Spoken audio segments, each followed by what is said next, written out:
Welcome to Raging Bullets, a DC Comics fan podcast, episode 629.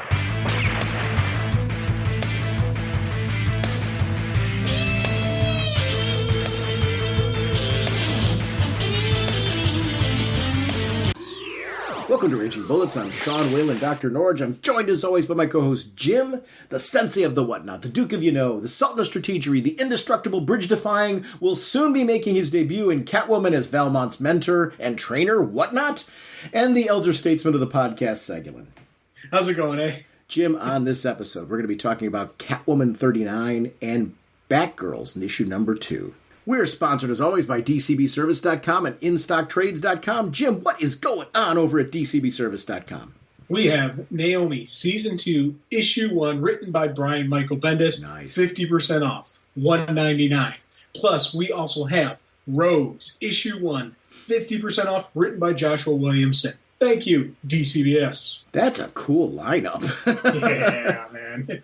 Over at InStockTrades.com, they've got their top sellers, and there's some really good books here. Flash by Jeff Johns, Omnibus Hardcover, Volume 3, $99.99 regularly, 42% off, only $57.99. Batgirl of Burnside, Omnibus Hardcover, $99.99 regularly, again, $57.99. I want to thank DCB Service and InStock Trades for not only supporting this show, but providing these amazing discounts, because getting books like that, I'm a big collector of these omnibuses, and I love when I can get discounts on them and get them brand new. That's really critical to me. Mr. Segulin, what kind of a podcast are we? Raging Bullets is a spoiler podcast. We go in-depth into plotline, story twists, and whatnot of the comics we're discussing on today's show. So, if you haven't read the books, you may want to come back later so you can better enjoy the show. Let's talk some comics. Spinning with great speed, the Flash creates a protective vacuum around himself. Jim, before we go into our regular program, I want to do like a little speeding bullets about a couple books that I read this week that I just happened to really enjoy. Superman78 came to an end, and I got a chance to get caught up on that, and I read the last couple issues of it. I'm not going to spoil any of it, but anybody out there that hasn't read this, if you liked the Christopher Reeves Superman movies, what a satisfying 6-issue miniseries this thing was. A really complete story. It felt like a movie, had a beginning, middle, and ending to it. You could plug it into the continuity of the films without any trouble at all. And it just made me feel like a kid again. I mean, there's no other way to say it. The writing was so good, and the artwork really captured, I think, as close as you can, the big screen presentations of the actors and actresses involved in that film. I mean, it just really, those films, in that film series, I should say, and had this really great, satisfying Brainiac story. It was just really well done. It's hard to find a story that, like, you're telling something that was from a 1978 film continuity and make it feel like it has the same impact and depth as you can get from a story today. And I think by going the route of really writing this like it was a film, they nailed it. They really, really nailed this. So it's good. I don't know if you had a chance to finish it, but it was one that I wanted to shout out because I got to the ending of it and really, really enjoyed it. I'm Bigby and Batman, the Wolf in Gotham crossover that's currently going on. Are you reading this? Oh, God, yeah. I'm digging that, man. That's a fun read. And I'm not big on that universe, so it's kind of interesting that you've got the Fables universe, you have a much more, you've read the entire thing, you've read all this stuff. I'm very patchwork on the Fables universe, and it was just, again, it's one of those things that I never really had time to sit down and read, but it's a really cool universe, and the story itself I'm enjoying it a lot. So you can speak to this, because I think one of the things that I thought was really great about the story from the issue 1 was I thought there was something that's really there for people that have been reading Fables. And I think that they also handled the fact that there is going to be a whole audience like yourself, maybe, who hadn't been. And I thought what was great about it is, I think if you've read Fables, there's this nice little balance of, I want to see what's going to happen with Bigby, I want to see what's happening with Batman, that kind of thing. But I think if you haven't, it's a Batman mystery that you're following along with, and you're riding along with Batman and uncovering what Bigby's all about in the story. So it's accessible. It doesn't matter if you've read Fable. This could be your very first story involving any of the Fables characters, and they give you everything you need. And you actually, I think, you latch on more with Batman and follow the unfolding mystery that way. Am I wrong on that? Is that what your experience is like? Oh, no, 100%, man. I'll tell you, it's like, if you know who Bigby Wolf is, if you know just the basic knowledge of the Fables universe, you are 100% golden. If because I've got the basic knowledge of the universe, and I was 100% gold. If you don't know anything about this, it as you said, it's a mystery that is unfolding for you, and they do a great job of explaining it without being overly redundant. Yep. Yeah. So you get a good understanding of it, and it is a really cool Batman story. And I think that's the key right there. Is it a good Batman story? And I like this Batman. The Batman portrayal and the Robin's portrayal and just the general Gotham universe that is going on there. I like how it's reading, how it's feeling, and so it's a cool story. Again, Fables fans, I think you're going to love it because it's a solid Fables universe story. But even just, again, that basic understanding of what is the concept of Fables, you're going to be golden on it. And I 100% recommend it to anybody because, again, good story, cool looking book. It's I'm all in on that one. Telltale Games did a episodic Fables video game, and it was great because it was basically one of those point and click adventures. But controller based. The nice part about that was you could jump into that game and not have read any Fables, or if you read Fables, you were jumping into a very comfortable world. It was accessible in both cases. The game did so well that they're doing a sequel.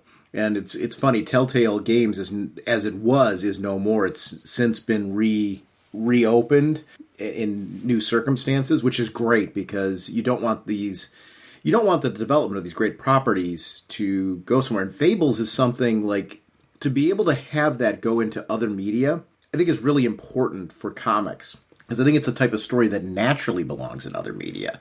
And it's something that's a draw. Do you, I know we've talked about before your gaming preferences and things like that.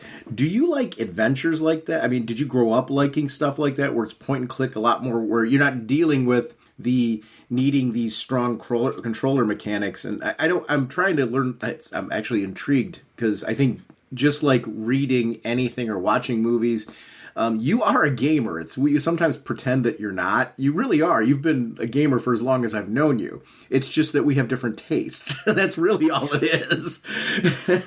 Well, if it's not, again, the button to move or to fight, those are, if it's a simple point click move on, those are games I enjoy. Those are games I'm really good at. And you think back to City of Heroes. Yeah, I played that on the computer because that was mouse, point and click to move, and buttons on the keyboard. And that I could do very easily. And I could, I had my power bar set up, so I hit one, I fire this, 2, 3, and I could do it that way, and point and click, and that kind of stuff. That kind of stuff I can do. It's, when it's you have to hit the X, the up, and the trigger at the same time to shoot a gun. I'm like, I can't.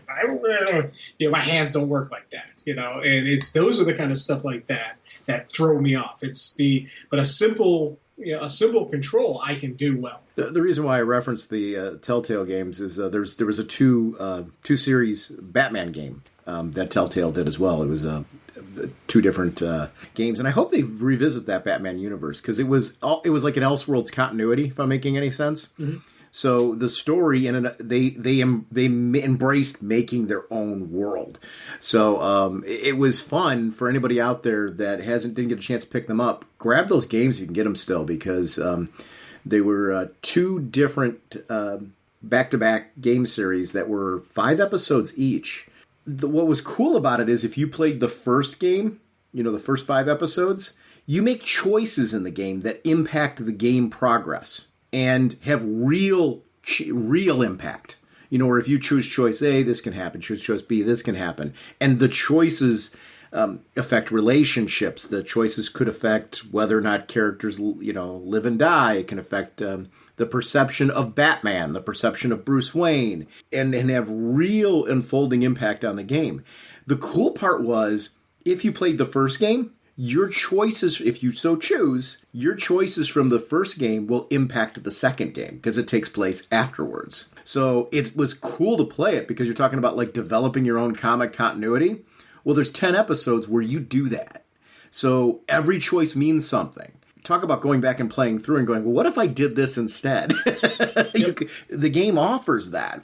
I've never done that because it's funny. I'm somebody that I like what my playthrough was because they had a Walking Dead game series as well that followed the same thing.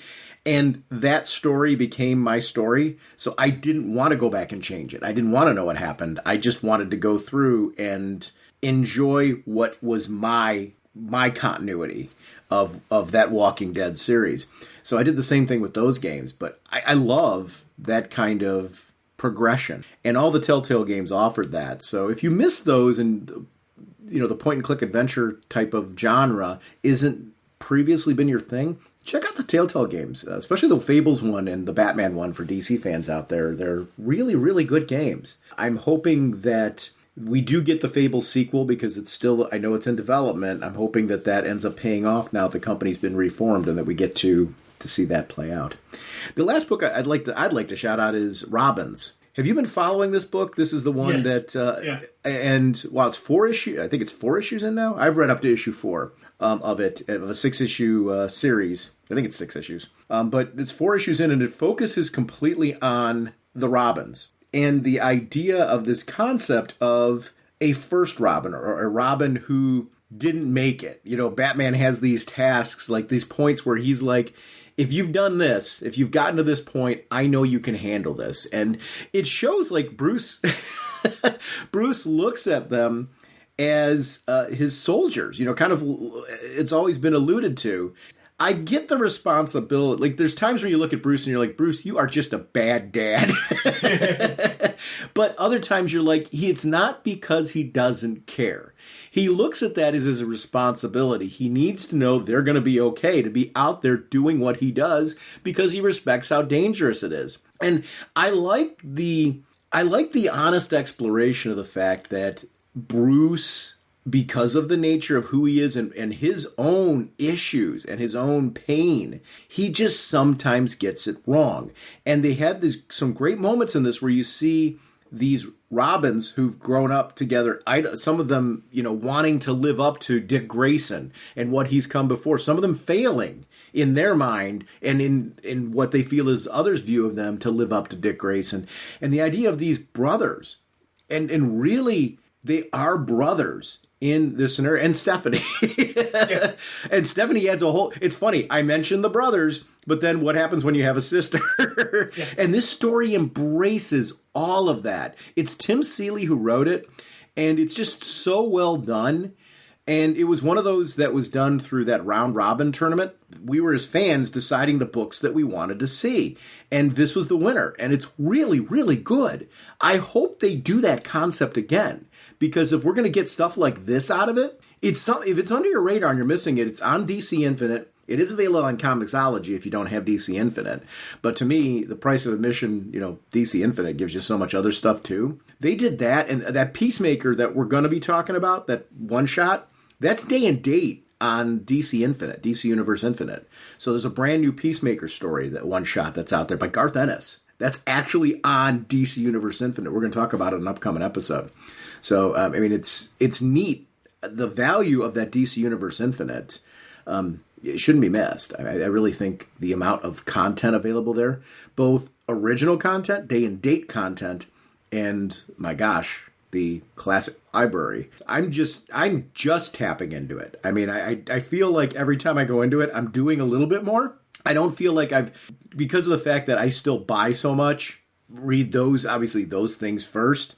I don't feel that I use DC Universe Infinite anywhere near as much as I can. And I feel like that's only growing. And it's not a knock. None of that's like a negative. I'm using it a lot. I feel like I'm getting every bit of my dollar's worth. But I always look at it and I go, my gosh, there's so much more to read on this. And I love that. I actually love the fact that I've got way too much comic reading to do right now. And every time I sit down, it really is preference-based.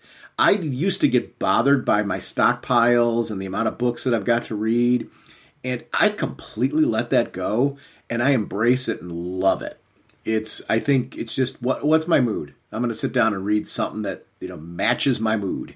And I love that there's just an endless amount of content, old and new, available for that. The new stuff's really important to me because I never want that. I never want to get to a point where, and it's something we as comic fans have got to be aware of and have got to support the industry today. I never want there to be a day where we're like, man, we're just not getting new content. I mean, it's because the new stuff's been so good. I don't know. Right now I'm just really, really happy as a fan, and those are some books I wanted to shout out. Is there anything that you wanted to shout out that I missed, or? Nah, we're good. There it is, going into that tunnel. Our next discussion will be on Catwoman number 39, a story by Tiny Howard, and it's Tini. We're not exactly sure pronunciation, but we 100% want to get that right because this is awesome. Art by Nico Leon with Jordi Belair on colors, Tom Napolitano on letters, Jeff DeCall on cover, Jenny Friesen, Frison on the variant covers, Sozomaiki on one of the variant covers, Jessica Burby is the assistant editor, Jessica Chen is editor, and Ben Abernathy is group editor. And again, apologies on name butchering because I did a couple there, and this is amazing story. I think the writer's Tini Howard. And I think that, and I did one of those pronunciation lookups, and I think it's Tini Howard, but I'm not 100% sure. And I say that the same way you said it, so that wasn't to correct you. It was more, I don't know. We always try to get that right because of the fact, especially in this case, I was really enjoying everything that was being done before in this book. So when there was going to be a creative change, I admittedly, like I am with any creative change, when I'm enjoying the book, I'm worried about what comes next. I didn't need to be worried. Because this issue, wow, really great out of the gate. I love that it tone-wise doesn't drop what I was enjoying before, but yet gives you a sense of we're heading in a new direction, continuing to move this character forward. The artwork and the color and the atmosphere was really a key to this as well. This is a team. They've put together a creative team. If this is where this book is going, I am one issue in. I'm really happy, and I'm glad we're talking about this because I think there's a lot to talk about with this issue. I'll tell you, this has a really cool, sexy, groovy vibe to it. Oh yeah. And again, it's not, when I say sexy, I'm not talking like gratuitous, sex stuff. No, it's just got that groove to it. That it had this nice flow through, and again, it's something that was like you. I so enjoyed the previous run, especially the last issue where it did a lot of wrap up, a lot of great, just a fabulous ending to a story arc, fabulous ending to the character. And I was like, man, it's one of those things where you read it and you're like, okay, mic drop, follow that. Mm-hmm. And I was like, I felt horrible for the next person because how do you follow that? Right here is how you do it. And this is, again, absolutely brilliant. Absolutely brilliant on one issue in, and I am 100% to the point where I actually started looking online for other stuff they had done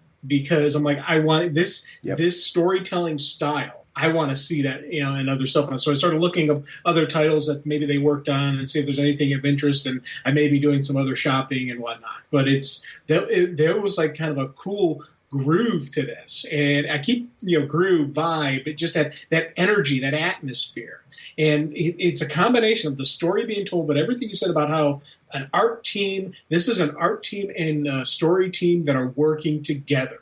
They've got a theme, they've got a feeling that they want us to have, and they gave it to us. And I think that for me is a really cool pairing here, and I'm absolutely 100% thrilled and excited for what's going to come down the line from Catwoman if this team keeps going down the line. I don't know how long, if they're just set for this or if this is going to be an ongoing with this team. I hope it's this team ongoing. Well, first issue of A New Era tends to imply that this team is, moving forward. So I hope it's the case. Which, what we don't know, and I actually prefer not to know, is, how long are people contracted for? How long is the pitch, put them on a book? You don't know what that looks like. And, you hope that, especially when you kick off with an issue like this, that this is going to lead to a lengthy run. Just because I love the idea that we're getting this great narrative out there. And the reason why I wouldn't want to know is I think if we knew somebody had a shorter term contract, or the scuttlebutt behind the scenes was, well, we're going to give an arc and see how it goes, that would set, I think, an expectation that's not healthy as a reader. You know what I mean? I'd rather just go in, assuming, okay, this is the direction we're heading in. Let me embrace this and enjoy this arc and enjoy this for as long as it's going to be. If it's one arc, great. If it's more than one arc, great. If it's multiple arcs and we're building to a larger story, fantastic.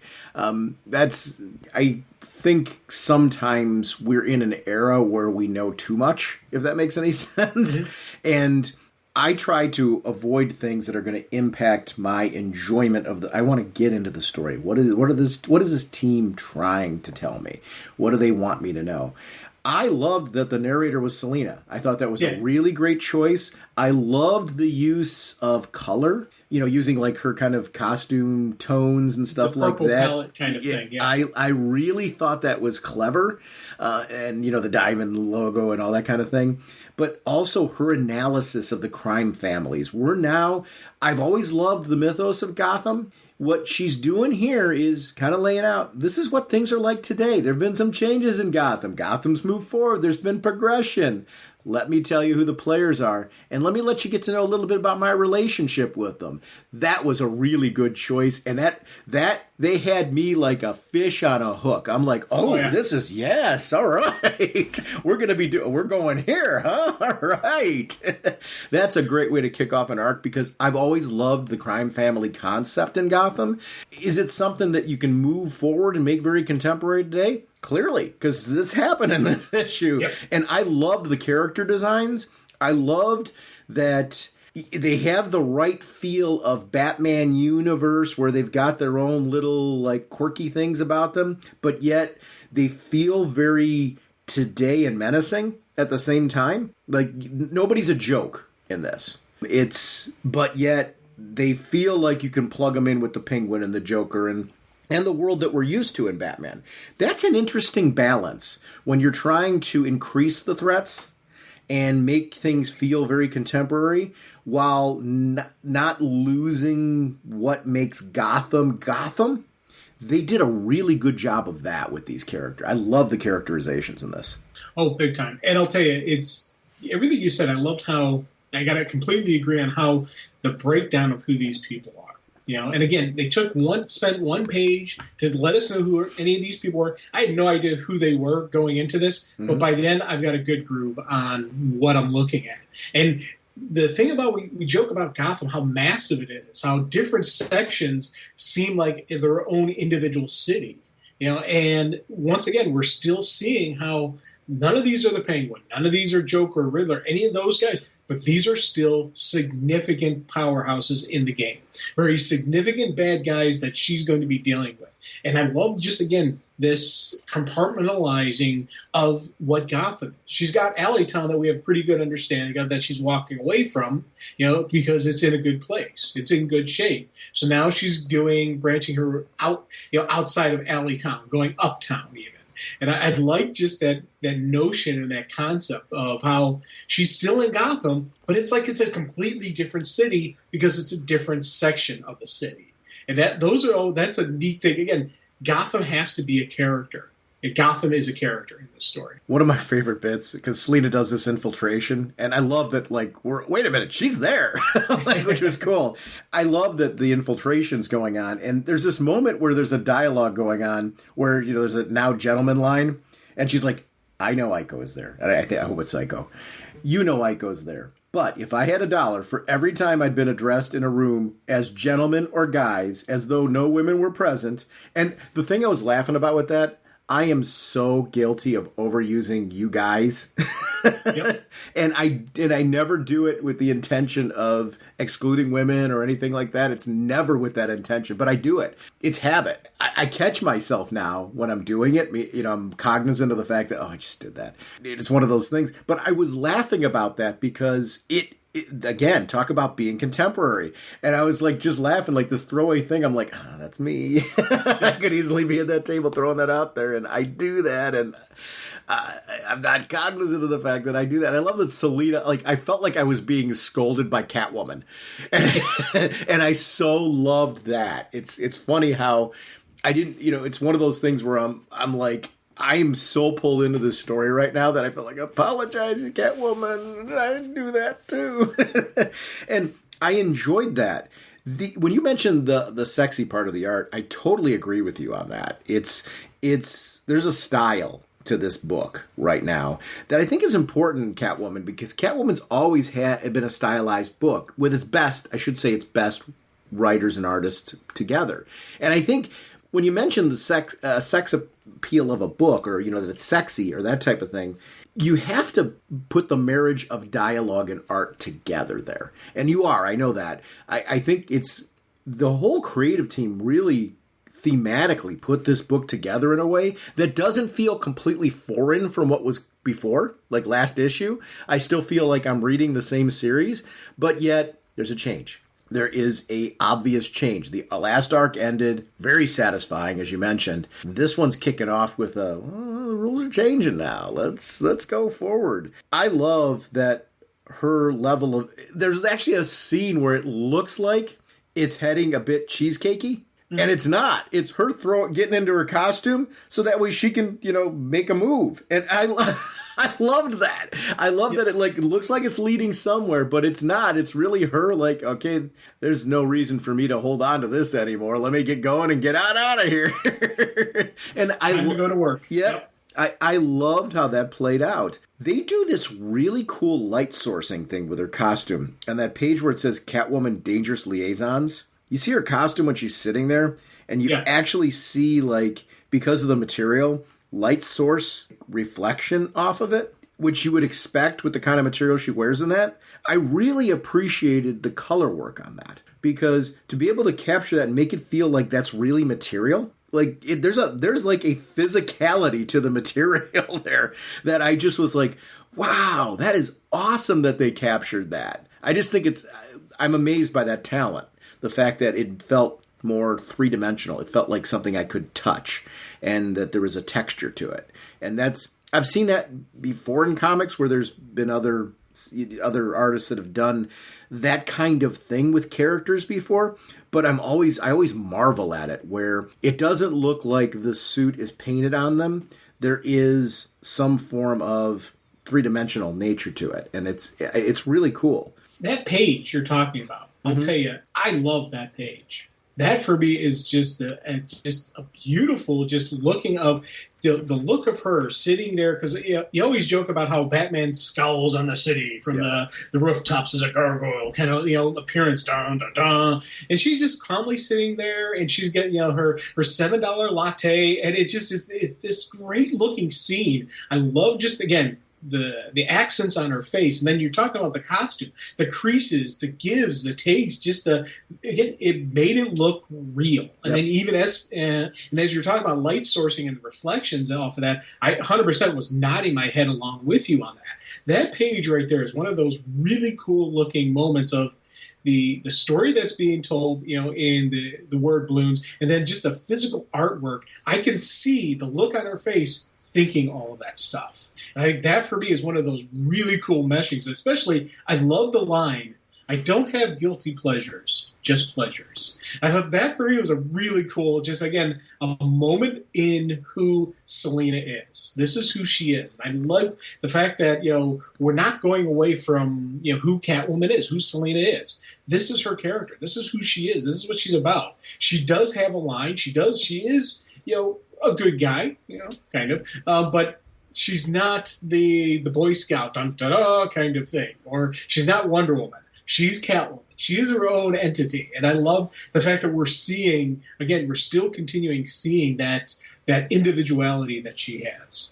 Yeah, and one of the things that I really like about this, it helps you understand her relationship with Bruce, like what his attraction is. Because we've been on this journey with Catwoman for years, right? For the entire lifespan of the character, where the character has continually evolved. And we've gotten to know that she's not simple. You know, you can't define her as a villain. You can't define her as a hero. She's Selina, and there's a difference to that, and she has evolved and grown over time. That journey has been so cool to see. You also see, though, like, she lives and breathes the city like Bruce does, but if you were to ask her to describe it, you know it's just different. Like, she interacts with it, reaches out to it, touches it.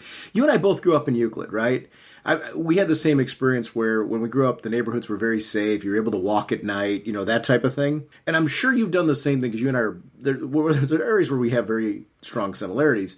The nice part about Euclid was you could go out at nighttime, like, and visit friends and then walk home and really kind of, like, enjoy being outside and what the sounds were and just the environment and just enjoy, like, a breeze and, you know, traffic sounds, because it wasn't, you know, something that was a constant. So being able to, like, embrace those things and walk around and go vast distances, because we were able to walk and ride bikes really significant distances safely from where we were as young kids. So there was something to that. And when I look at characters, it's something I've always liked about characters like Catwoman and Batman and their interaction with their city. It takes me back to my childhood where, like, I'm like, we had time to do that. You know what I mean? Time to summer nights, right? I mean, we had time to appreciate this kind of stuff. And when you see that, you just know you and I could describe the same city where we grew up in, and there's going to be some strong similarities in how we connected with it, but there's going to be differences just because we're different. And that's the cool, you get that vibe here with this page. It's a page you would see very frequently in Batman. When you see it in a book with Selina, it's the same city. It's Gotham still, but it's Selina interacting with it. And that difference, I'm with you. This page is a home run because there's so much depth to it. And it's something that I just really, really enjoyed and really, really connected with. It's just a very well put together page. Even that dive that she does. Yeah. It's not a Bruce dive. Bruce isn't doing that. She is. So we finally see that, you know, she gets on the boat and Aiko's, were you pronouncing it Aiko? Am I pronouncing, I usually go heavy on the E, so I was saying Eco. Okay. But again, I have no idea. I don't either. I don't either. And I don't really care. The only reason why it's important to me is I like the character. Yeah. The idea that she had this relationship, I mean, it implies these two had a relationship. You know, there's Selina kind of walked on her, which you kind of get from Selina's lifestyle is a pretty common thing. So, you know, who does that? You dive in and you're sneaking on somebody's boat, and the first thing you do is grab a hairdryer. Because that's what you do, right? Yeah. Oh, hey, it's Selina. She's going to, doesn't want to walk around with wet hair. Come on. Yeah, that's not a story criticism. I just thought it was such a great moment. I'll be honest with you. It's a great way for Selina to let her know, I'm not here breaking in. Yep. We're here to hurt you. Yep. This is a great declaration of that I'm here without saying, hey, don't shoot. So I think that for me, it's kind of like, I want to see those the Get Shorty movies where they break into the house, turn on the TV, and was watching a movie. And that's how they knew they were there. And that was the little bit to say, hey, I'm not a killer here to kill you. We're here to talk. And that's kind of how I took it for, again. And I think it worked well, especially because they have this past. I think it was kind of neat, a way of showing this casual, this casuality between the two of them. Yeah. Yeah, it's a good way to put it. There's a comfort level to them talking, but there's bitterness. And boy, is that bitter. Like, there's a distrust. And then, believe me, I've been here. There was no knife thrown, but it was close. And I was the one getting the knife thrown at me. So that's part of humanity at times. There's situations like that, and you can relate to them. And what's important, I thought, with this sequence with the two of them, it felt very conversational, and I was very drawn into it. I wanted to know more. And when a writer's able to capture with a character like, I don't know who these players are, but I want to know more. That's gold. They're crafting a three-dimensional world that they're taking me to. Yeah, Selina's my linchpin. She's pulling me in. But I'm just as interested in the other characters in the story, and that's pretty important to the tale. And again, the artwork design, the details inside. There's a chandelier in the boat. Yeah. I mean, we're dealing with a major yacht here. And I loved the fine details because it gave you the sense that, Aiko has this amount of money. I mean, and it's really, really clear. And she likes the finer things in life, which you get that Selina always likes that. Because you flip to the next page where she's strutting her stuff. And it's a very fashion, very, model-oriented presentation. Selina enjoys the finer things in life. It enjoys over the years, her style has evolved to the times, and it's something that artists, I think, have captured really well. On that page where you see her strutting her stuff, I'm like, wow, that's a really cool outfit, and so matches like her swag. She's doing that. I really, really enjoyed this kind of journey of, it's not always about Catwoman taking out the whip and beating people up. There is a strategy to what she does. There's a way she interacts with the world. She likes the finer things in life, but she also has strong moral conviction and beliefs. She has a past where she's made mistakes, and she tries to make those right because she does care, even though she's made mistakes that could be considered cold. She cares about them. And that's where you kind of sit there and you go, no, it's not that you give her a pass. It's more of you understand her need to try and do better when she does, and why she takes on causes, and why she's the karma thing of like trying to make up for things that you've done. I get her motivation. She's a complex character. And boy, I love her so much better when she has a solo book because there's so much to explore with this character. It's been a great loss when this character has not had her own title. Because you miss these opportunities. And it was funny, everything you were saying, I was nodding my head along with you. Because again, the great look to it. But I do love the story that's also being told here. Yep. How this was a boarding house. It's now this higher end, affordable living, place, and how it's even beyond that. How it's a place where people put the mobsters are putting their girlfriends. But also, then we see Selina's place really isn't Selina's place. She's, it was a shooting happened. They locked it down so police could investigate. So it's emptied. So it becomes Selina's house. And I'm like, that for me was just, again, a great thing about Selina. She is this improvise, adapt, overcome. She breaks in. She's living in this place, rent free. And it was just a really cool part of the story, who she is, and just showing, okay, this is Selina. She's not paying for any of this. She's living in this great place, but it's also even a place where she can get intel on the bad guys. So it's a combination of place to live, place for intel. It's all, it's one-stop shopping for her. The cat was so cool. First of all, I love the design of the cat because it was this unique, exotic cat, and you're like sitting there going, okay. But I love that she immediately looks at that and goes, yeah, somebody's trying to get me to let my guard down. Yep. That whole dialogue was cool. I really love that. And you're nailing it. One of the things that I think is great about this issue is really cool art. But it's so a marriage of that art blending with the story that's being told, and you're being taken on a journey in this issue. I really, really love the stylized look of this book. I was worried after the last creative team. Listen, I have confidence that DC is going to be able to, you can solicit quality people for Catwoman, sure. But you're following up a run that I really, really, really thought was high. I thought highly of the last run. So like you, after that last issue, it's like mic drop. How do you follow that? And I agree with what you were saying there. This is, woo. I really enjoyed this. There's a difference between, I'm very lucky in that I think I know when I see solicits and books that I missed that I didn't necessarily pick up and I go and grab them or I hear recommendations. I've been very lucky that there's not a lot that I'm reading that I think, I can't tell you the last book that I've read that I've been like, that stunk. I just haven't had that experience with comics. I've had books that I think are, that was a good read. And what that is it's a book that I enjoyed. I'm glad I picked it up.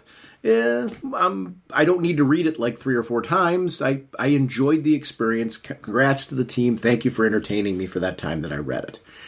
Then there's books like this, where it's like, I immediately wanted to reread this again and really enjoy and digest the artwork and what was being done here. And that's the difference. I think sometimes, and over the years, I think our audience that's been with us for a long time has kind of learned to get us a little bit more. We don't talk about every book on this show. When Jim and I plan these episodes, one of the things we look for are books that we really want to talk about, because I don't want you to ever listen to an episode of this. I'm not saying we nail it every time. We don't. We're human. But I don't ever want you to listen to an episode of this where we're like phoning it in because we're talking about something that we just don't really care to talk about. That's not interesting to me. What is when you get a book like this and it's like, listen, we really need to discuss this and why you should be checking out this creative team. This is a good jump on issue 2. So anybody out there, like if you haven't been reading Catwoman, issue number 39, it is completely a clean slate. Like everything you need to know is in this issue. You don't need to know anything happened the 38 issues before. Anything that's relevant, like the fact that Alleytown's a part of this story, is laid out in this issue. So there's nothing that like would prohibit you from going, I just haven't had the budget to go back and read the rest of Catwoman. That happens. If you want to check this out and see if it's a book for you, issue 39 is a great, great starting point. There's nothing else you need to grab. You can pick it up and go, either I'm going to keep going from here, or it's not my cup of tea. But that is the good thing about this issue. Completely new reader friendly. So this villain that's introduced. Hold on. Yeah, go ahead. Villain with air quotes, because we don't know yet. And that's one of the things I like about this guy. Okay. That he's claiming to be a thief. He's a group of thieves, so that's normally, yes, I would say that would be immediately villain. Mm-hmm. But one of the things I love about how they're crafting this guy, and his organization or whatever they are, this is, again, it's something different, something new. But again, I do wonder if it is something new. So going off of what you're saying, I think there's a point to what you're saying. Here's the vibe I got from it. I want to be very careful in saying this. I'm not saying that this is a attempt at this character.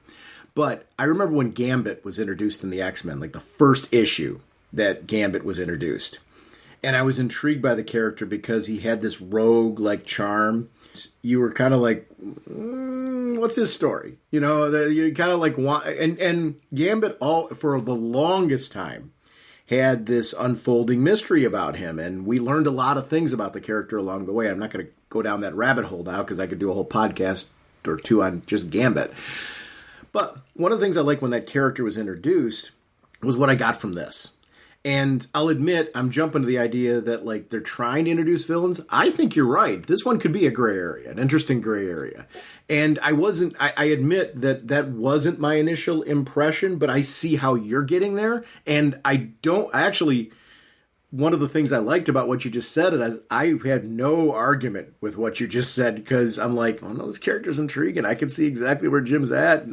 Fine. Maybe you're right. Maybe there's a gray area to him. He's an intriguing character. Really intriguing. And one of the things because one of the things that popped in my head during the first read, and every time I keep rereading, it re-strengthens the idea. Ghostmaker, from the Bat universe. Yeah. This guy has that same kind of groove, same kind of vibe. I don't think it's him because, she knows who he is and she's dealt with him, so she wouldn't be a thing. But what if that is part of the combination? We've got the Bat family. What if Ghostmaker has his own organization, his own family? We've seen him talk to people. We've seen he's got network of people. What if this is part of that network? And that was the first thought that popped in my head is, what if we're going to start seeing Ghostmaker expand?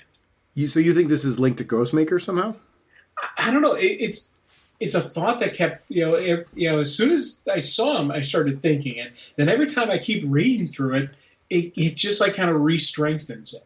Because 100% fighting skills. Mm-hmm. 2, talks about just, what he's saying, you don't. He's like, you don't understand. I come from no organization, merely of loose circle of like-minded individuals, clever larcenists who hold the world accountable with their treasures.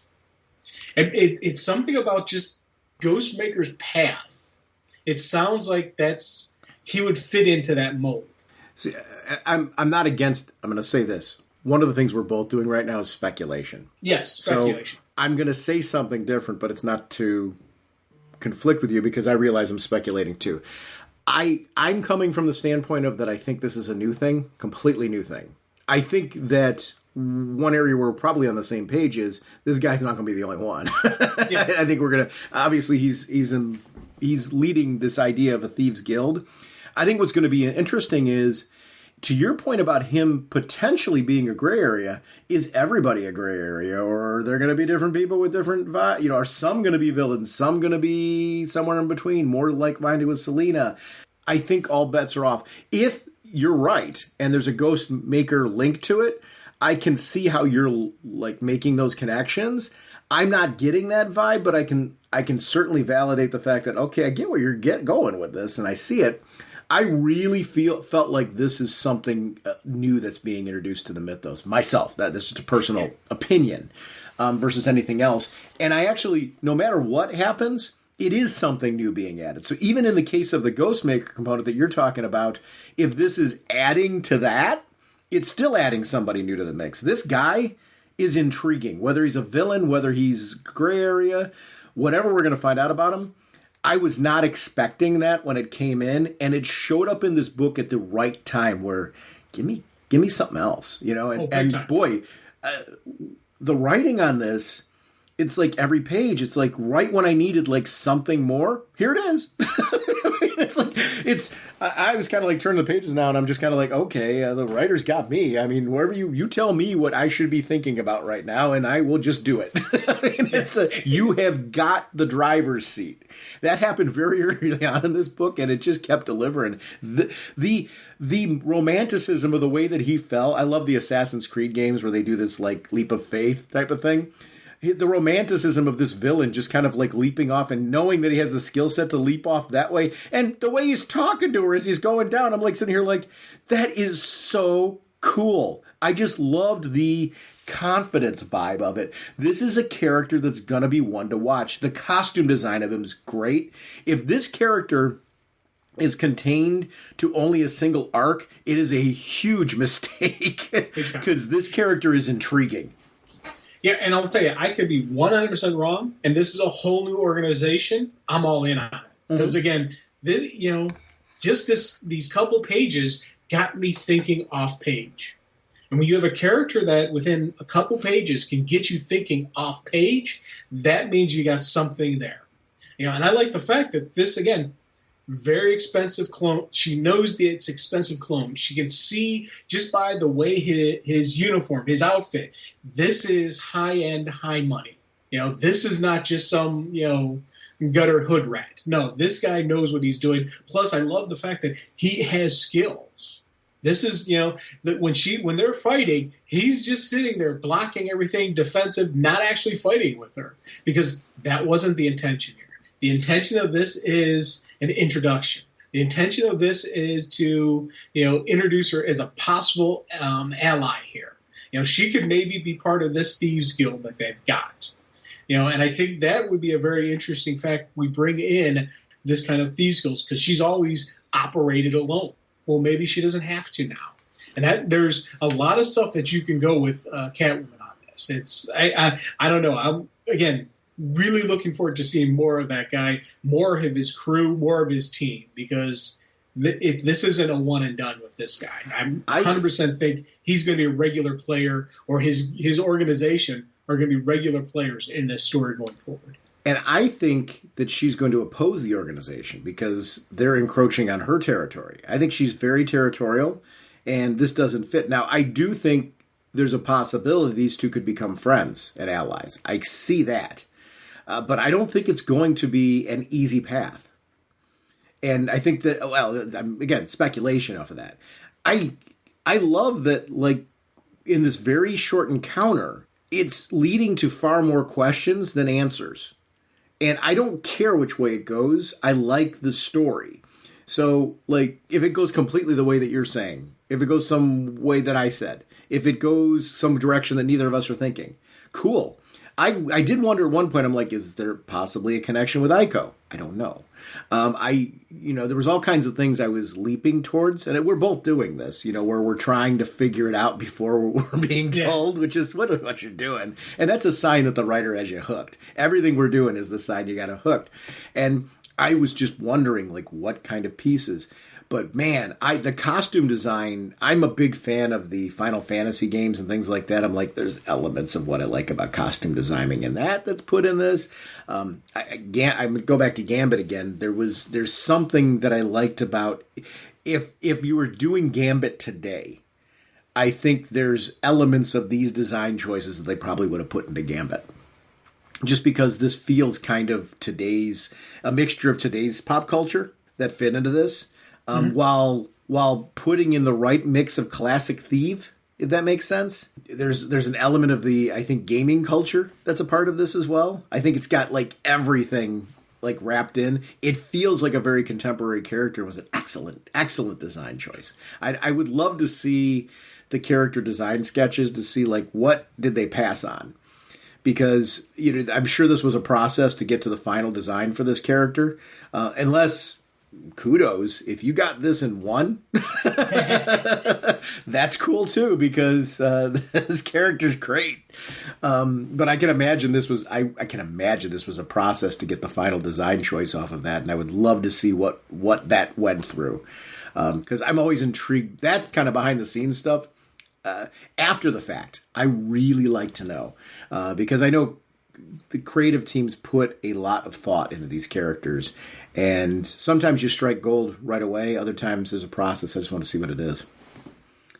So Selena going through, through this again infiltration thing that she seems to do. Like, I loved seeing her going and doing this kind of spa kind of working out way of finding out more about what is going on with these crime families.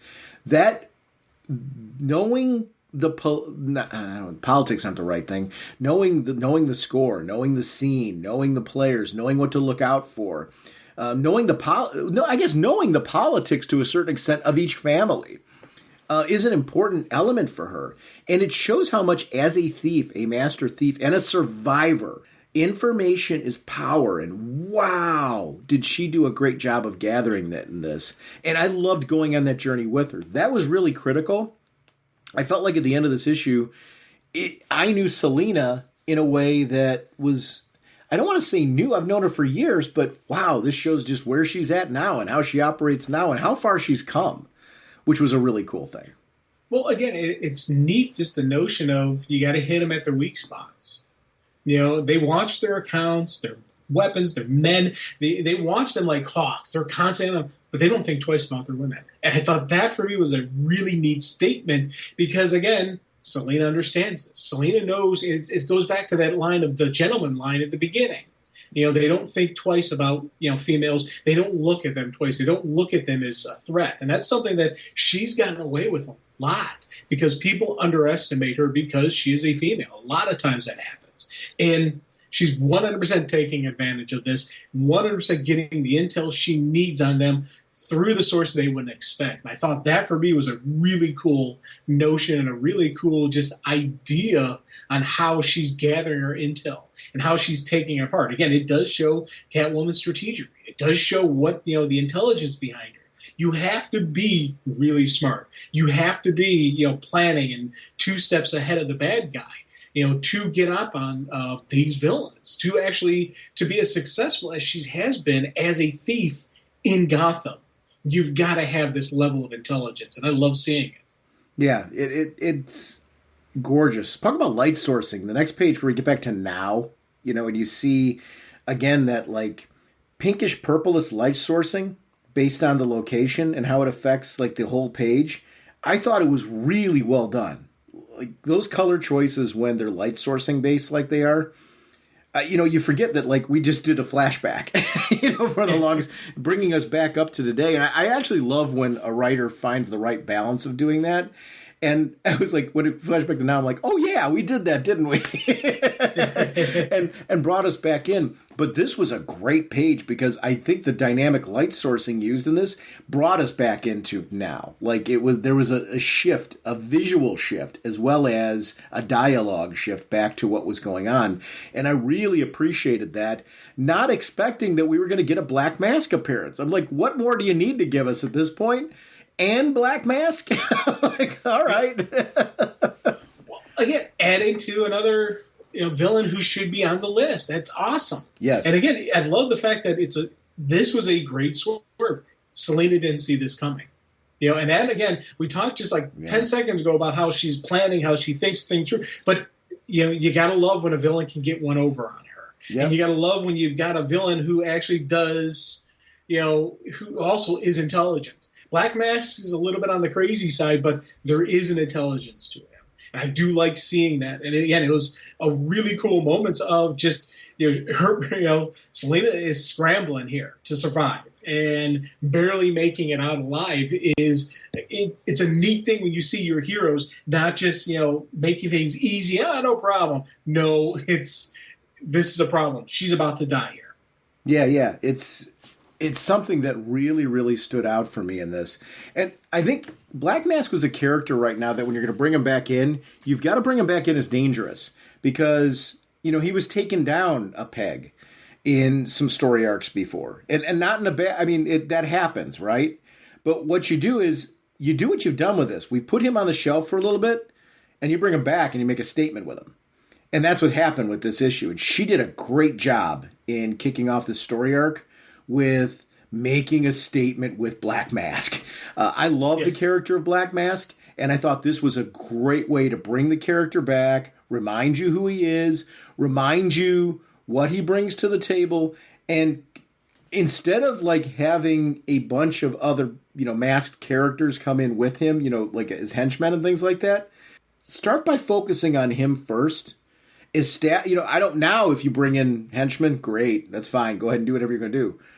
Establishing him this way was a really, really smart move because you know who he is now and you know why he's important and why you should care.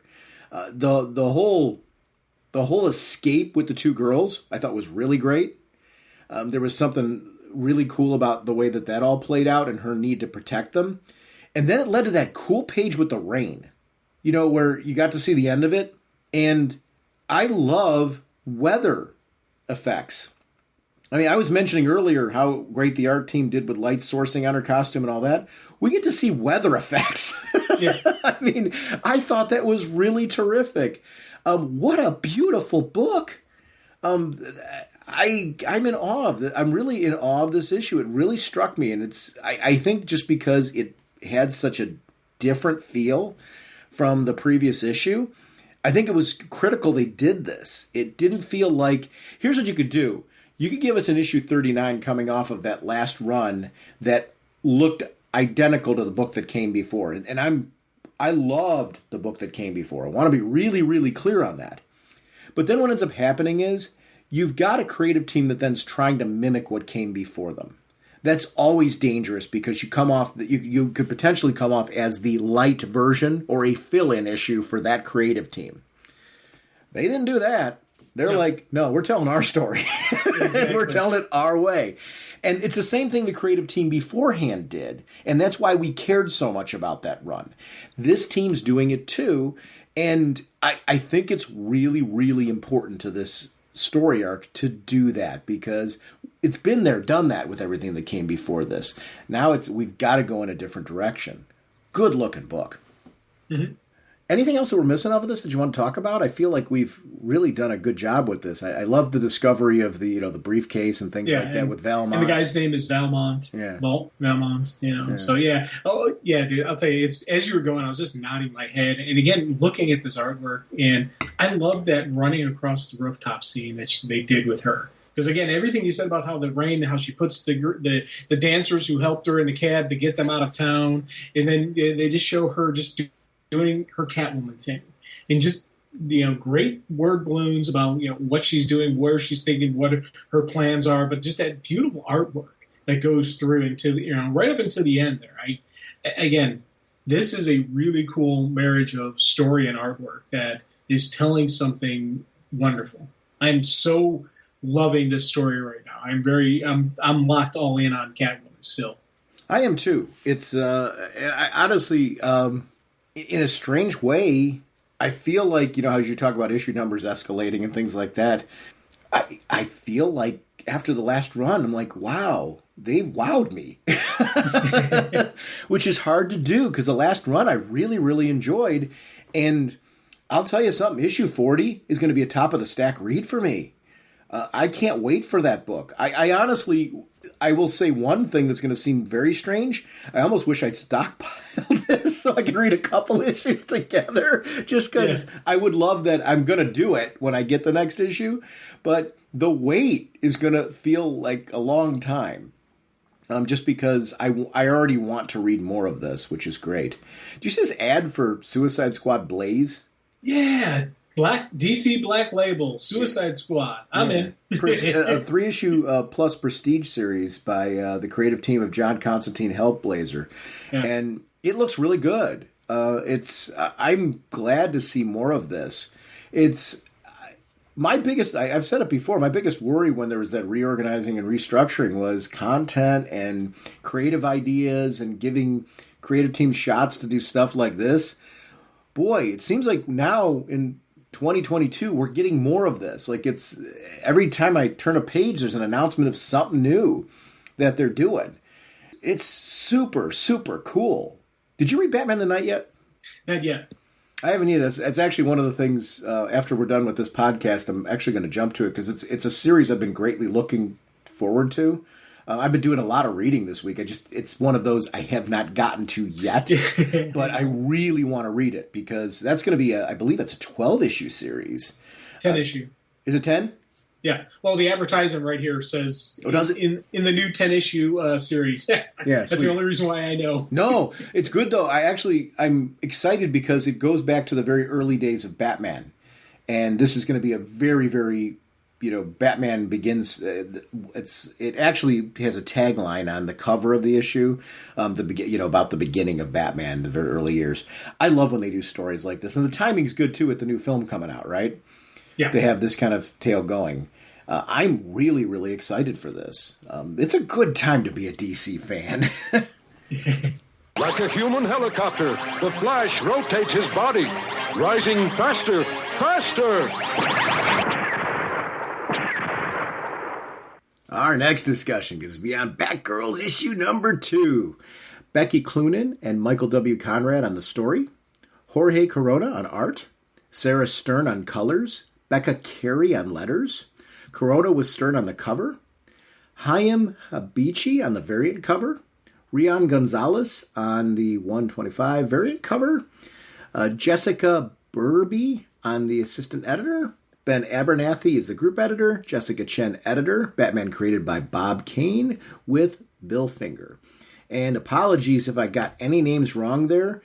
This is a book I was really anticipating. We had the backup stories that were building to this. And obviously the announcement of this book. I've been missing a Birds of Prey style book. Where you got a chance to really see these characters.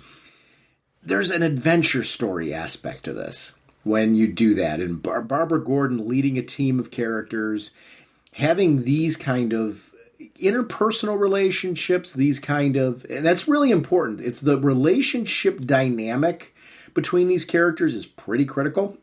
And this idea that they're on the run, that they were framed, and that they're trying to somehow dig their way out of it. There's a heroism to that, right? They were doing the right thing, and in doing the right thing, they've been framed and branded. They're trying to now somehow build a new life, and in the process of doing that, while trying to lay low but yet having to be themselves too, they get themselves embroiled in some real danger. I really, really... We talked about a stylized book just before in Catwoman. I love the style of this book in so many different ways. And it's a very different presentation, but the right presentation for this type of, and I'm going to say adventure story, probably more often because I loved the adventure aspect of this. This feels very much like a spiritual nod to Birds of Prey, going back to the roots of Birds of Prey. And I've been missing this type of presentation. I'm glad we've got this book. Oh, big time, big time. And I'll tell you, and it's one of the things that really caught me on this one is when they first thought about it coming out, I was thinking, okay, like another book like Birds of Prey. This isn't Birds of Prey. Right. I love the fact that they didn't do that. They intentionally, there is that. It's that same kind of dynamic, maybe, but it's going to have its own style because this isn't the Birds. This is the Batgirls. These are 3 Batgirls all working together.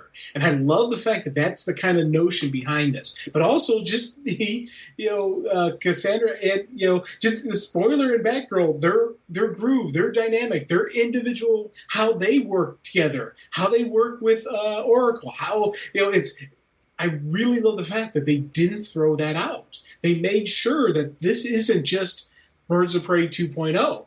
This is its own entity, its own life to it. And just like, as you said, with the art stylings, the art pairing with this story being told, with, I want to say that the clever chaos that follows these 3 individuals, how it's getting captured in the artwork is absolutely wonderful. It's a completely different look, but it's still how this fits this book. This fits this story, and you need to have that, to have a solid something that makes you go, oh, this is cool. I don't need Birds of Prey 2.0. I've got Batgirls. This is again another wonderful story that I don't, they're giving me what I want. So cool, let's run with it. Let's see where this goes next. I'd take Birds of Prey 2.0 in addition to this, though. Oh yeah, I'm especially you give me the correct, you give me the right team on it. Yes, yes. But I actually, I was nodding at your explanation of it and I do want to clarify when I was connecting it to Birds of Prey, it's the thematic feel of the book is something that I think has been missing at DC. We don't have a book like this, and it recaptured that feeling. And I actually agree with you. I'm glad it's not trying to be Birds of Prey light. I think there was a pitch for this book that clearly is what this book's delivering. And the idea of the fact that we've got these girls that have been at various points in time running under the moniker of Batgirl. And they all look up to Barbara Gordon, who is the original Batgirl. There's this cool idea of her mentoring them, because of the fact that we know about the issues that she has, where she can don the suit. Yes, she can go out and fight, but there's an impact to that. And it has an effect on her. And I actually find that intriguing. I'm glad that we haven't dropped that, and we've given some real organic reasons for her to be Oracle and Batgirl now. I mean, I think that's one of the coolest things about the character now is we can be greedy and not give up any of it. And I think it's something that organically they've done through storytelling with the character that I think has been great in following Barbara Gordon's journey. And having her in this role again, where there could be a point in time in Batgirls where she's down in the outfit and she's helping them fight. And I completely love that. But I love the focus on Stephanie and Cassandra because I think they're 2 great characters. I think we've seen them in Detective Comics. It was great seeing them on the team, right? When there was that team dynamic and they were involved. And I think to drop further character development with these 2 would be a huge mistake because they're both in transition periods for a lot of reasons, right? Stephanie, for so long, we associated her with Tim Drake. Well, that's not a thing right now. So who is Stephanie now? Where is she at? And there's this friendship with Cassandra where the 2 of them are kind of in this point where life has left them in limbo's not a strong enough word for where they're at right now. They're on the run and trying to stabilize their life. And this story kind of totally fits this. The Saints are a great villain.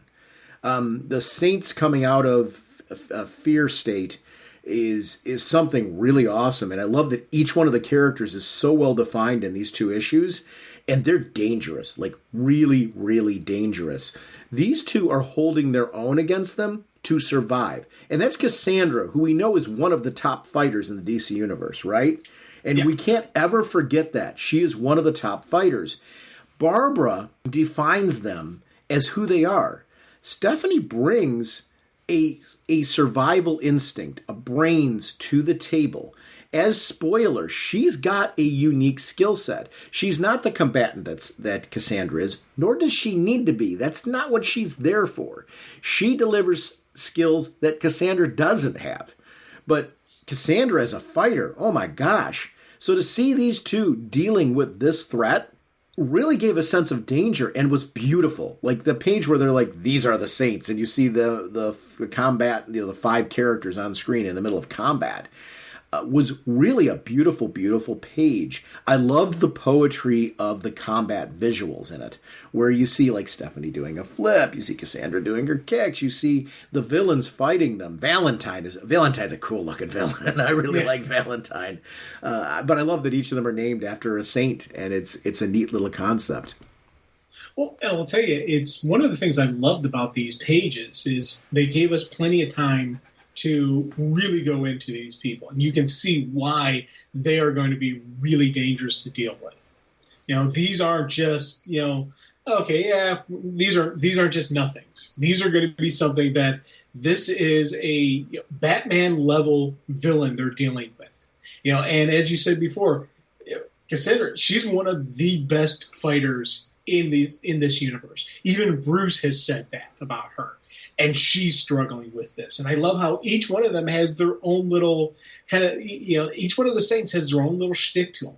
And especially in everything you said about Valentine, I love the fact that, she can use anything as a weapon, including your own gear, and she uses it against them. I love those kind of moments. Yes. And that's pretty critical when you start seeing those moments. It was neat. I love actually, I want to make sure we don't forget to talk about the car, Bondo. Yeah, the muscle car, because I love that she shows them these like scooters, and they're like underwhelmed because it really did. Normally, you see like Batman related gear, and you're like, no matter what it is, if you put a bat symbol on it, it's like you want to like utilize that. And the scooters just did not have it at all. I love that the two of them got this ride that was from the Thugs, and now it's the Joyride. And I would have never in a million years come up with the idea of putting these two in that vehicle, yet now I can't see them without it. Like Bondo, their Batmobile, is the absolute coolest thing in the world. Bondo needs to stay. Bondo needs to be a thing. Bondo's a character. If there's a third Batgirl in this, it's Bondo. Yes. Because I really, really I thought that was super cool. And I hope that's something that they stick with. Oh, definitely. Bondo's sticking around, but I'm wondering if they're going to pimp it up. If they're going to, pimp my ride kind of thing, with it, and they're going to trick it out and add stuff to it. And if it's going to become, because eventually Barbara's going to learn about Bondo. Right now, she still thinks they're running around on the scooters. Eventually, she's going to find Bondo. She's going to find out about Bondo. And when that happens, that I think is going to be the neat thing, because they're going to take Bondo and they're going to kick it up to 11. Yeah. And that's something I actually really love, the idea that here's what I don't care about. What if they don't? If they don't, Bondo's still cool. Yeah, Bondo's still cool. And that's not me disagreeing with you in any way, shape, or form. I was, as you were sitting there nodding, I'm like, well, I wasn't thinking of them doing that, but cool if they do. And the thing I love about it is, it doesn't matter what they do with it. Bondo has become a cool thing. And I love that it Bondo's the name. It fits them. It's really, really cool at this point, rather than something that Bruce gave them, if it making any sense, or ultimately something that Barbara gave them. It was something organically that these two got. There's sometimes a danger of having Barbara have too much influence on them, and you lose the exploration of their personalities coming through. One of the things that I think they've done a really good job of, I was a big fan of Cassandra's solo series. I was a big fan of Stephanie as Batgirl.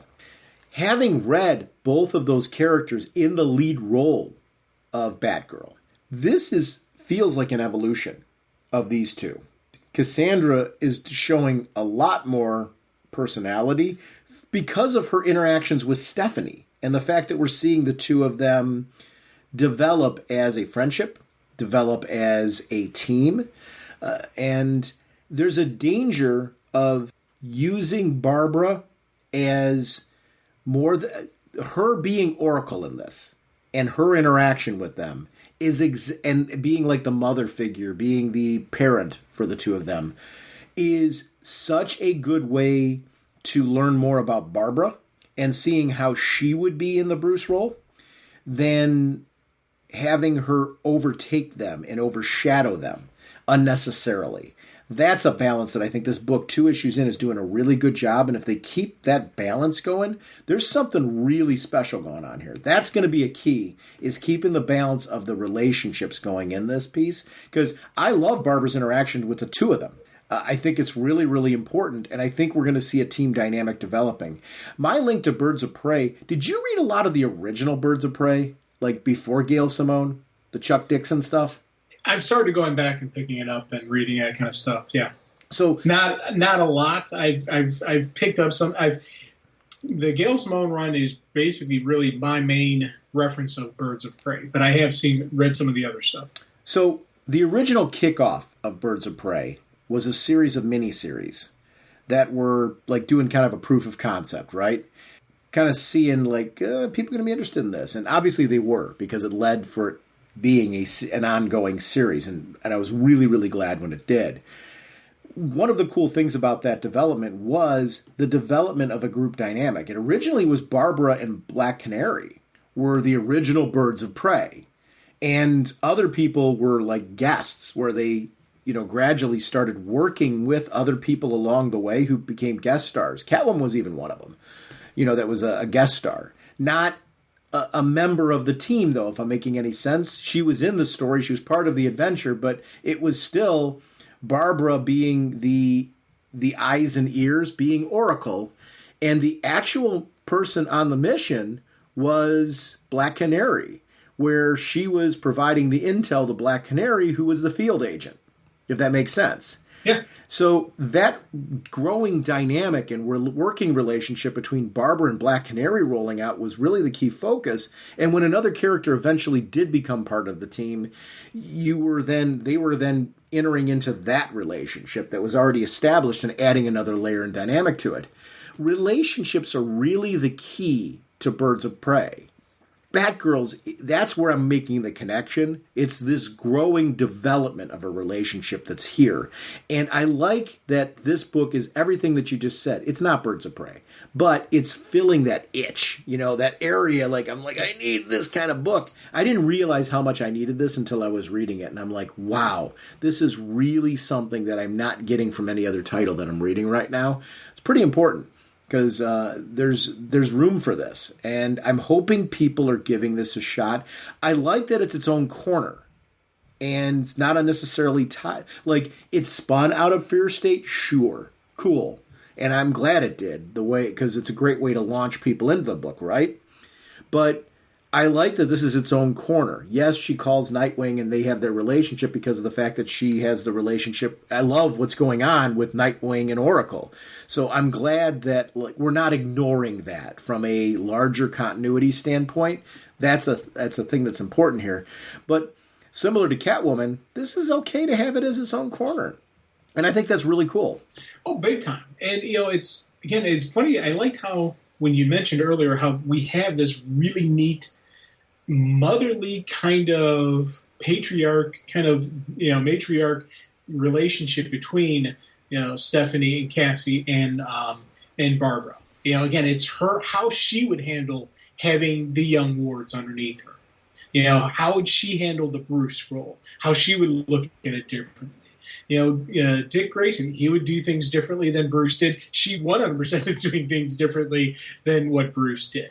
And I love the fact that there is that really neat vibe and groove as to how she would handle this role, this level of responsibility. And they're doing a great job with that, because especially I love when she's on the mic with them during the Saints fight and Stephanie loses, comms. And she's like, okay, guys, come on. Now I'm officially worried. What's going on here? I really like, just again, that her own individuality and how she handles it. Even when Stephanie's like, hey, man, we messed up, she's like, hey, don't worry about it. It's okay. Bruce wouldn't have been that comforting and that understanding. She's more of, hey, we'll figure it out in the morning. It's not a thing. We got this, kind of that positive attitude that she brings to the table. She's not the dark brooding bat. She is, Oracle. She is, I will have all the answers. I can help you through this. Together we will get through this kind of vibe to her. And I love that that's coming through very clear and very solid in this book. And again, it does add to a whole nother level of the team dynamic. That she is the leader, she is calling it out there, but it's more than just, Oracle sitting back and giving them intel. She is that motherly figure to them. And I love seeing that kind of mentoring, that kind of nurturing support and strength that we get out of her. I love that they use Cassandra's Batgirl outfit and a variation hybrid of the spoiler outfit and Stephanie's Batgirl outfit. Yeah. Because I was a big fan of Stephanie's Batgirl. I've always liked her as spoiler, but I thought the Batgirl outfit did a great job of incorporating spoiler into it when she was Batgirl. So I was glad that they found a hybrid of both philosophies, kind of like merging them together into this outfit, because I love the color dynamic of Stephanie's outfit, where it's got that purple, it's got the bat symbol, it's got, some of the armor elements of her Batgirl outfit that I think, why would you drop that? Because I think her Batgirl outfit was a step up from her spoiler outfit as far as having more protection for her in the field while being functional. And I was glad to see that was incorporated in this as we were evolving the character. Some great artistic choices to do that. I would be remiss if I didn't talk again about how much I really enjoy the art styling of this. You talk about something that I would love to be an animated series, it would be this. I feel like this is tailor-made to be a really cool, and I would really do one of those things. Did you see Spider-Man Into the Spider-Verse? Yes. So, you know how that was like a really stylized, animated, like computer animated art presentation? Don't you see this? Like, I'm not saying that they should take that art style. I think what they should do is take this art style and use that technology, that kind of presentation for something like this. Wouldn't that be a killer movie? Oh, dude, that would completely rock. And I'll tell you, everything as you're talking, I'm nodding my head along with keeping this individual art style, but using that graphic and that style, that technique that was in that movie, but take this art style. Oh God, yeah, I 100% would be all for that. Spider-Verse had it was a unique. I really loved it. I mean, I thought it was just a great story, and the focus on Miles and the idea of the multiple spiders and doing Spider-Gwen and that type of. I'm a big Spidey junkie. Yeah, but. Obviously, my love for the Bat universe, this is kind of a no-brainer. You got to turn you should turn this into, because this also, great example, these characters could be video game characters. Miles has a video game, and it's a great video game.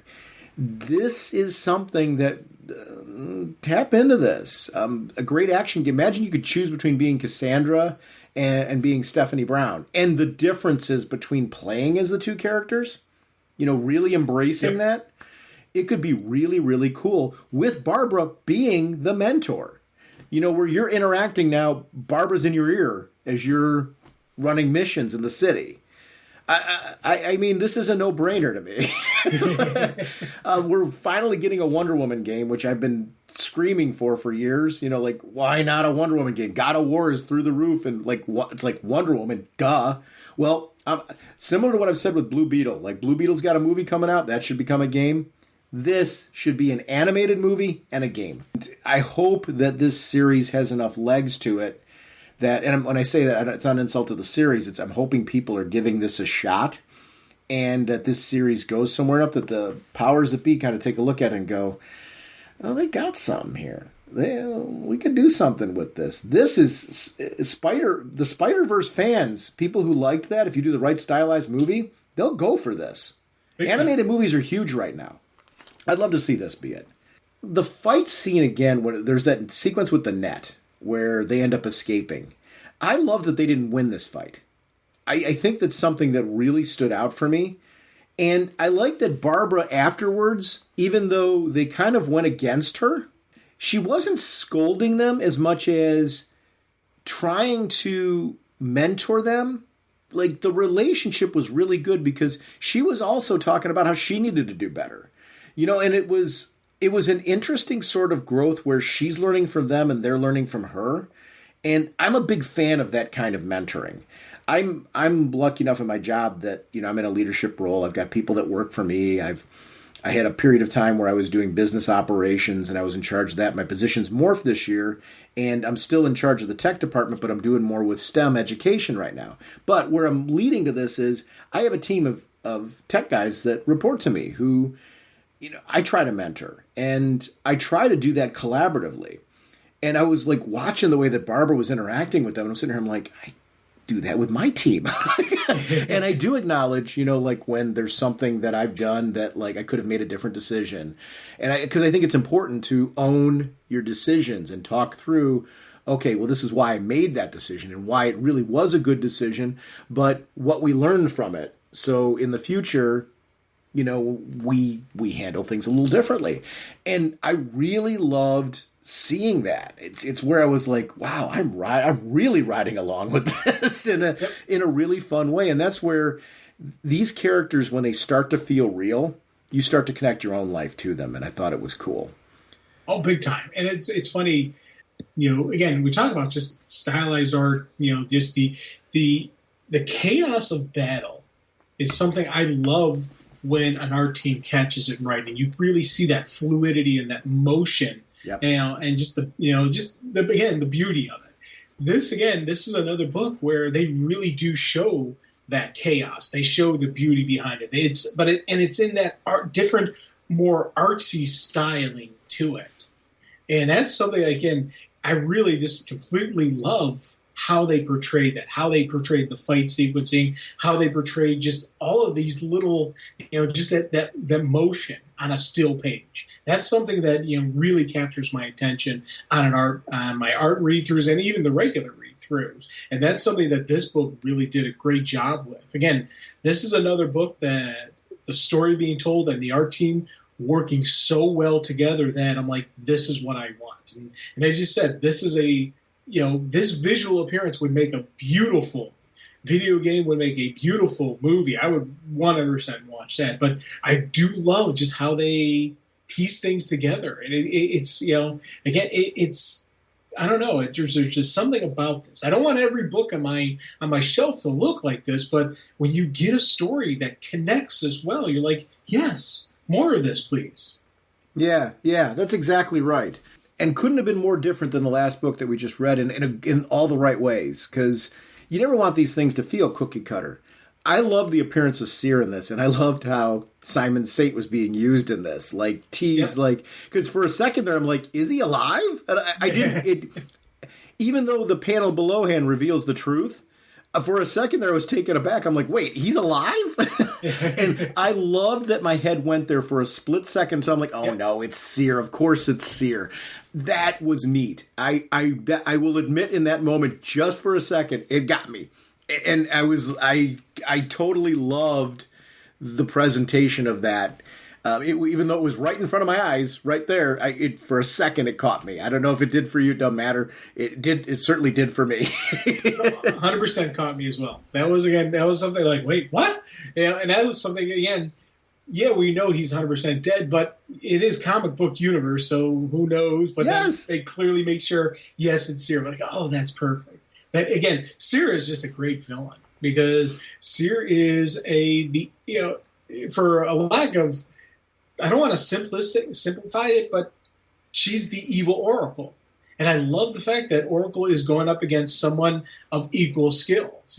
When she went up against Calculator, that was another one of those, the evil version of the Oracle. To me, Sear is more of Oracle than Calculator was. Calculator is, intelligent, and he was actually really good at what he did, but he didn't have that Oracle level of skill to him. Sear has that level of skill. Sear hacked the Oracle network. Sear took down Oracle. And I love the fact that, right now Barbara is scrambling to get things back up and running. Sear really did a damage on her, and that was awesome. Again, it's a great villain to have. And, again, it's this really neat matching because Oracle has the Batgirls, Seer has the Saints. And what happens with the Saints when they learn the truth? That he is actually dead and it's Seer playing them. Will they turn on Seer? Will they continue following Seer because it's the right thing to do? I don't know what they're going to do. That adds to the whole what happens next kind of story on this. Yeah, and I enjoy that. I enjoy when those things happen where it's now the next step is, well, where do we go from here? And what does this mean for these characters? And what choices do they make because of it? It's really, really, really good. And we have this great sequence where the afternoon meeting happens between them, and you get to see the characters out of the costume. But we see Stephanie start taking these, at a certain point in time, we see Stephanie start taking these pictures. What is she doing there? Is it pictures of artwork, or what's she doing? Because she sends it to the gallery. Is that Cassandra's, something that Cassandra's doing? Cassandra's work? What was she taking pictures of? Hold on. You see what I'm talking about? Where she's clearly doing something behind the scenes and she's sending it on to the gallery.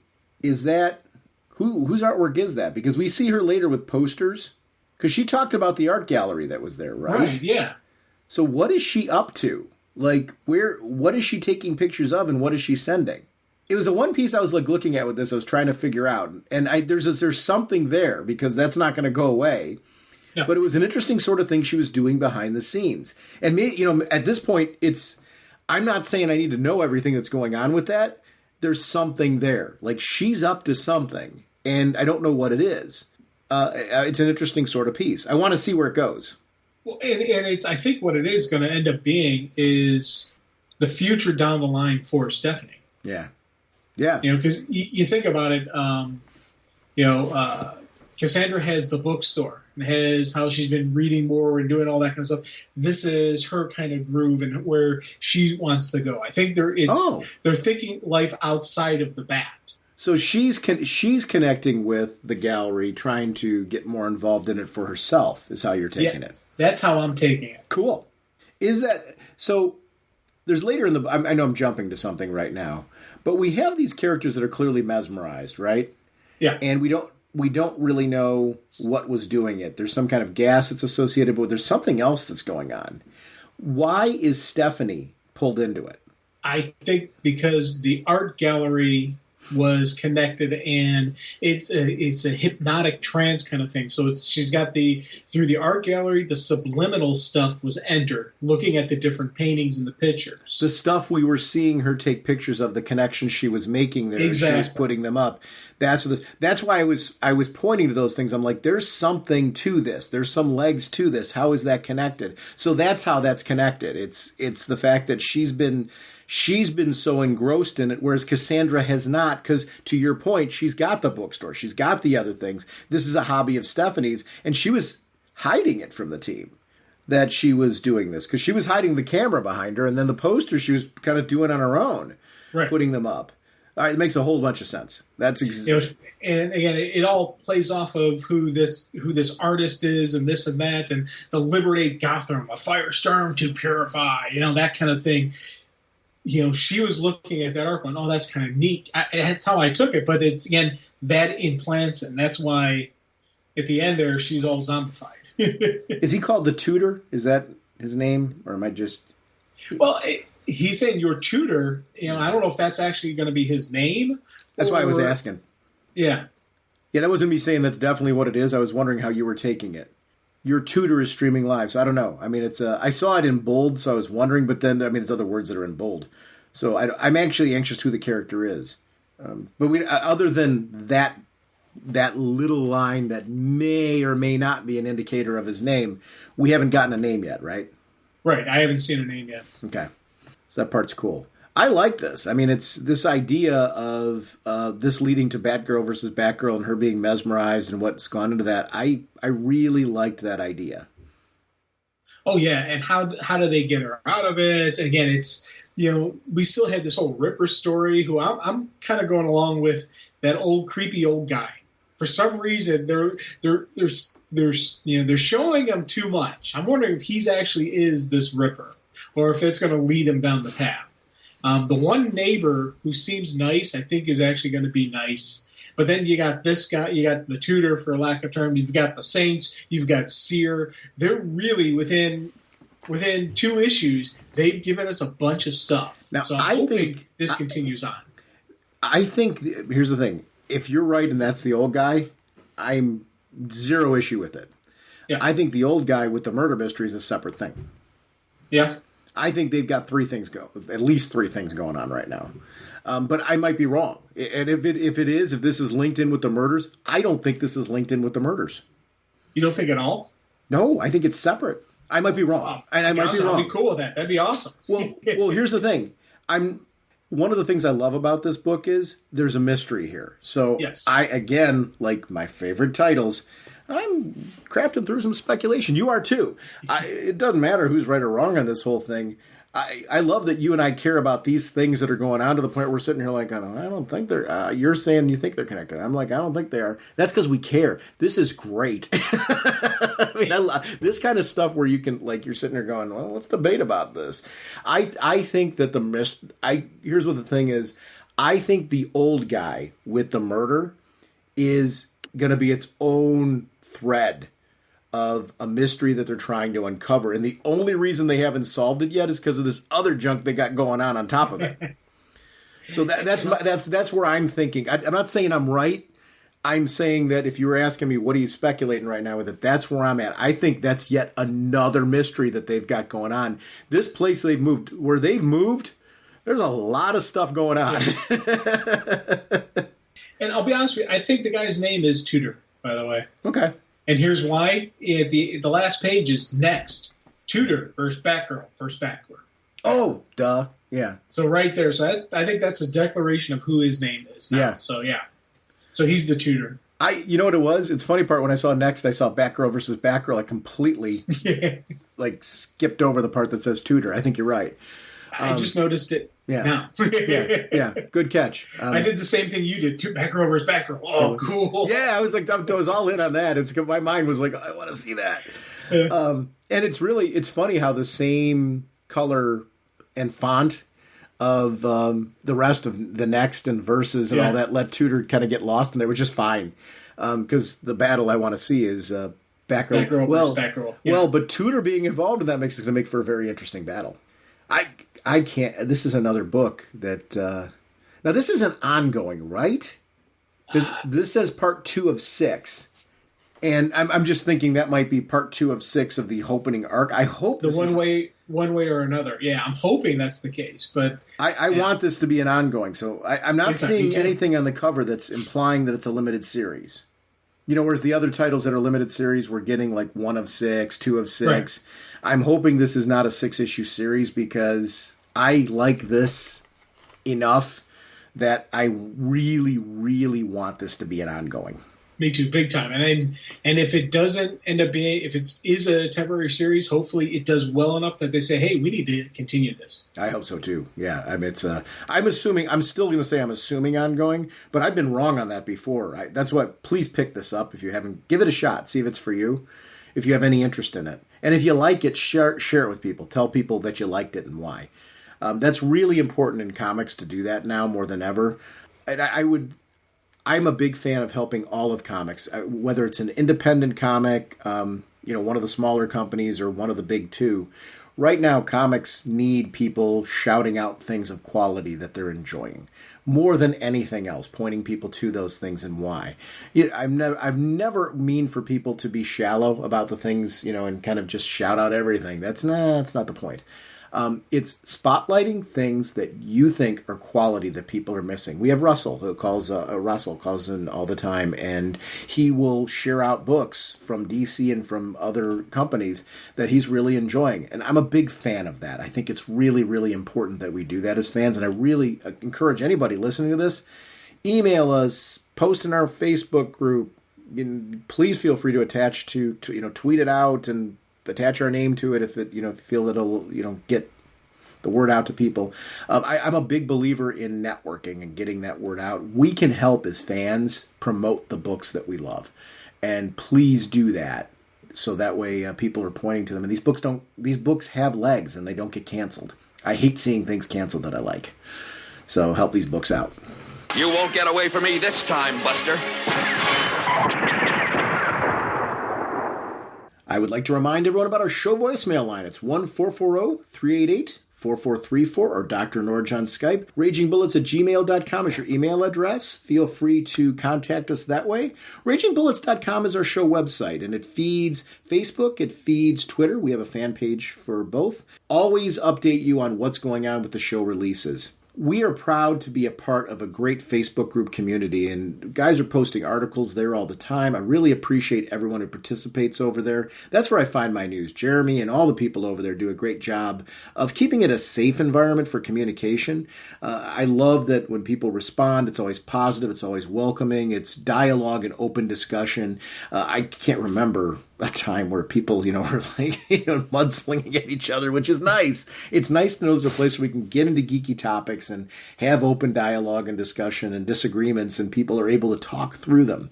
So I want to thank everybody who's ever posted over there, because I just love going there first every morning. I actually check it every day now, and it's like how I start my day. Remember how we mentioned talk about reading comics in the morning? I check that first.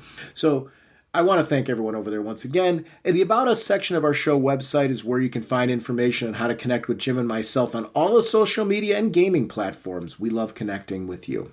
Our sponsors are once again DCB Service and InStockTrades.com. Jim, what's going on at DCBService.com? We have Naomi Season 2, Issue 1, 50% off $199. And we have The Rogues, Issue 1 of 4, 50% off only $349. Thank you, DCBS. It's funny with Bendis leaving Justice League. I was wondering where he was going to go next. I'm glad there's a Naomi coming. I'm hoping. I want to see more Bendis work at DC. So I think it's great. I'm glad Naomi's great. I love the TV show. More Naomi. Bring it on. Let's go. Over at InStockTrades.com, The Flash by Jeff Johns Omnibus Hardcover, Volume 3 is available. If you have not read this run, this is a great Flash run. $99.99 regularly, 42% off, only $57.99. Another great run. Batgirl of Burnside, Omnibus Hardcover. This was a terrific run. $99.99 regularly, 42% off, only $57.99. Whether you're looking for trade paperbacks, hardcovers, any form of collected edition, InStockTrades.com is your source. Everything's always at a discount. I want to thank DCB Service and InStockTrades.com, not just for supporting our show. They've been a big supporter of podcasts for years, and I want to thank them for doing that. Our next episode, we are going to be checking in with Deathstroke, Inc., and that recently released Peacemaker Disturbing the Peace one-shot. We will see you then. Bye! All right, you guys. Are you ready to sing your song? I'd say we are. Yeah, let's sing it now. Okay, this should be fun. Now get ready for your cue. Okay, Sean? Okay. Okay, Jim? Jim? Jim! Okay. Raging Bullets time is here. We talk about what we hold dear. Comic books and TV shows. Superheroes and their clothes. Justice League and so much more. I just love Green Lantern Corps. We talk about the books we've read with spoilers straight ahead.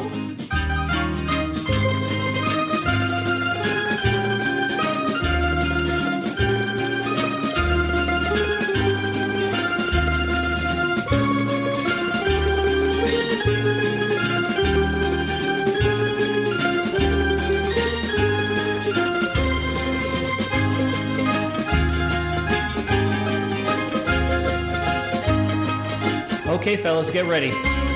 That was very good, Sean. Naturally. Jim, you're a little flat there, so be careful. Jim? Jim? Jim! Okay. Justice League and so much more. I still love Green Lantern Corps. DC Comics are what we know. The Raging Bullet Show. DC Comics are what we know. The Raging Bullet Show. Excellent job, guys. Let's sing it again. Yeah, let's sing it again. No, that's enough. Let's not push it. Push it? What is that? Yeah, what are you talking about? No, I didn't mean anything by that. I think Jim, how long do you want the song to go? Look, it's